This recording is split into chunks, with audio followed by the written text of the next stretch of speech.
Hello, all you approposers out there. For those of you who don't know me, my name is Dan.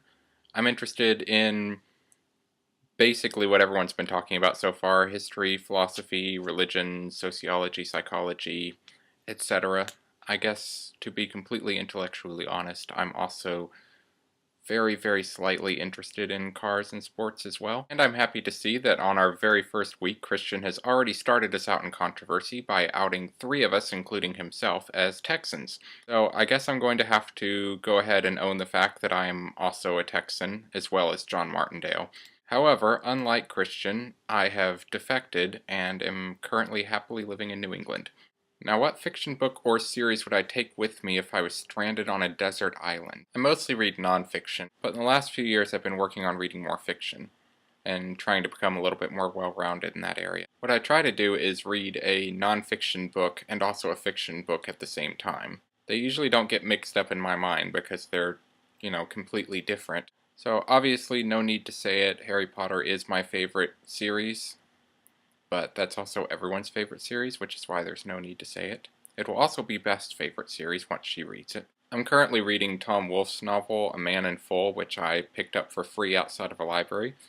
I don't think that's what I would take with me if I was stuck on a desert island. I would probably take Robinson Crusoe. I tried to read it once before, but it was really, really kind of boring and tedious. I have a feeling that if I was stranded on a desert island, I would suddenly find it very relatable and could probably find some good information. So that might be a cop-out because I would be using it non-fictionally, but that's going to be my answer. Now, best question. Exiled forever and stuck in one city. I think I would have to choose Montreal because I really, really like Montreal. It's one of my favorite places. It's large enough that there's plenty to do, and I would get bored if I was stuck there forever, but I could probably find stuff to keep myself occupied.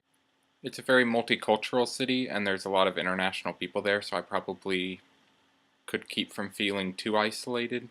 It's also close enough to where I live that maybe some friends would even come visit. And also there are some really nice parks there, and places like Mount Royal. And I think I could feel like I was able to escape the city and get into nature every once in a while. I know it's kind of lame to be picking a New World city and not somewhere in Europe, but Christian, you've given me a hard question here. I have a hard time with my personality the way it is, picking something that's my favorite or something that I would be willing to say is perfect. I'm not completely comfortable saying that I totally 100% like something. Just probably a strange part of who I am. But the first thing that comes to mind is Vampire Weekend's first album, which was self-titled. When it came out, I listened to it all the time and didn't skip any of the tracks. I really liked every song on there, which is sort of unusual because a lot of albums I do wind up skipping around on. As for my question, I want to know if you could have any kind of animal for a pet, accepting that any of them could be completely tamed, what would you choose and why? I think I would have to go with a brown bear. Can you imagine how much fun it would be to throw a tennis ball to a bear? I think that would be pretty awesome. I don't think that there could possibly be a better pet than a brown bear.